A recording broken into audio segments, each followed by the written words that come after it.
తెలంగాణలో 10 యూనివర్సిటీల వైస్ ఛాన్సలర్ల పదవీ కాలం మే 21తో ముగిసింది. ఆలోపే కొత్త వీసీలను నియమించాలని భావించిన ఎన్నికల కోడ్ ఇతర కారణాలతో అది సాధ్యపడలేదు. తెలంగాణలో పోలింగ్ ముగిసిన తర్వాత ప్రక్రియ ప్రారంభించుకోవచ్చని ఎన్నికల కమిషన్ అనుమతినిచ్చింది. ఎన్నికలు ముగియగానే గత నెల 15న సెర్చ్ కమిటీలను వేసింది ప్రభుత్వం.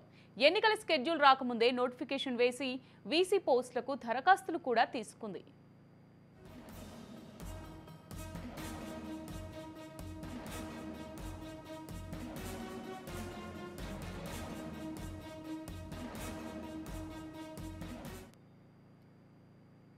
ఇక వీసీల పదవీ కాలం ముగియడంతో సీనియర్ ఐఏఎస్ అధికారులను ఇన్ఛార్జ్ వీసీలుగా నియమించింది ప్రభుత్వం. జూన్ 15 లోపు వీసీల నియామక ప్రక్రియ ముగించాలని ఇంకో టార్గెట్ పెట్టుకుంది. అది కూడా ముగిసింది. మరికొంతకాలం ఐఏఎస్లనే ఇన్ఛార్జ్గా కొనసాగించే అవకాశం ఉంది.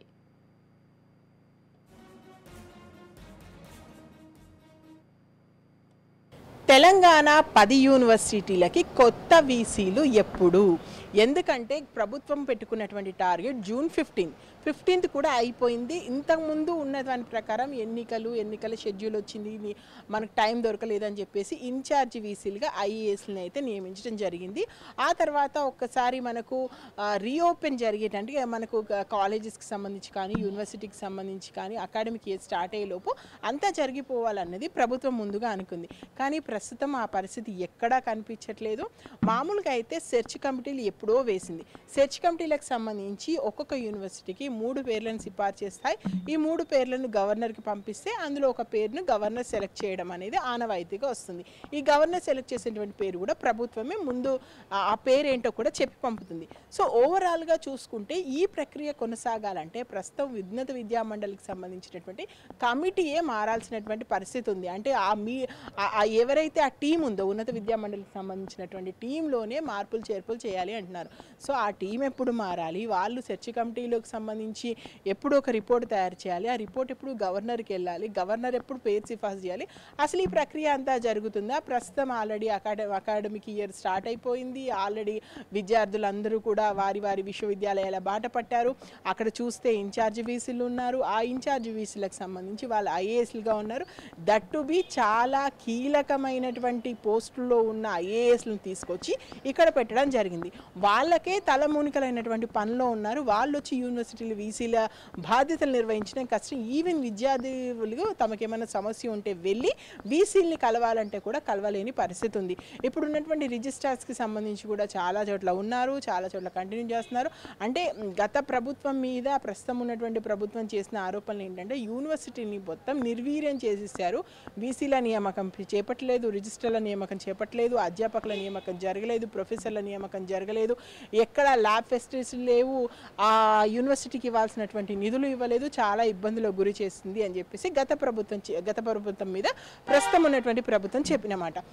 ఈ ప్రభుత్వం వచ్చింది, మళ్ళీ వెంటనే ఎన్నికల షెడ్యూల్ వచ్చింది, టైం గ్యాప్ చాలా ఎక్కువైపోయింది. కానీ ఇప్పుడైనా ప్రాసెస్ చేపట్టాల్సినటువంటి అవసరం ఉంది. ఎందుకంటే ఇప్పటికే కొంతమంది మంత్రులు దీని గురించి లాబింగ్ చేస్తున్నారు, కొంతమంది ప్రొఫెసర్స్ లాబింగ్ చేస్తున్నారు, కొంతమంది ఉన్నత ఉద్యోగాల్లో ఉన్న వాళ్ళు కూడా లాబింగ్ చేస్తున్నారని తెలుస్తుంది. సో ఎవరి లాబింగ్ వాళ్ళు చేస్తున్నారు, ఎవరిని సెలెక్ట్ చేయాలి, సామాజిక సమీకరణాలు ఏంటి, ఆయా ప్రాంతంలో ఉన్నటువంటి పరిస్థితులు ఏంటి, ప్రస్తుతము ఎవరికి ఆ క్యాపబిలిటీస్ ఉన్నాయి, ఉన్నటువంటి వాళ్ళలో ది బెస్ట్ ఎలా సెలెక్ట్ చేయాలి, వాళ్ళకు ఉన్నటువంటి ఎక్స్పీరియన్స్ ఏంటి. సో ఇలాంటి అనేక విషయాలను దృష్టిలో పెట్టుకొని, సామాజిక సమీకరణను దృష్టిలో పెట్టుకొని దీన్ని సెలెక్ట్ చేయాలి అని చెప్పేసి ప్రభుత్వం భావిస్తున్నట్టుగా తెలుస్తుంది. కానీ ఎప్పుడు సెలెక్ట్ చేస్తారు, ఎప్పుడు ఇస్తారు అనేది మాత్రం ప్రశ్నార్థకంగా ఉంది. ఇప్పటికే విద్యార్థులు చాలా నష్టపోయారు. తెలంగాణ పోరాటంలో కొంత నష్టపోయారు. ఆ తర్వాత అనేక రకాలైనటువంటి వాళ్ళ మీద పెట్టినటువంటి కేసుల వల్ల కొంత నష్టపోయారు. ఆ తర్వాత ప్రభుత్వాలు పట్టించుకోకపోవడం వల్ల కొంత నష్టపోయారు. సరైనటువంటి అధ్యాపకులు లేక కొంత నష్టపోయారు. ఇప్పుడైనా సరే మేము దారిలోకి తీసుకొస్తాం, యూనివర్సిటీలన్నీ గాడిలో పడేస్తాం అనుకున్నటువంటి ప్రభుత్వం దీని మీద పూర్తి స్థాయిలో కాన్సన్ట్రేషన్ చేయాల్సినటువంటి అవసరం ఉంది.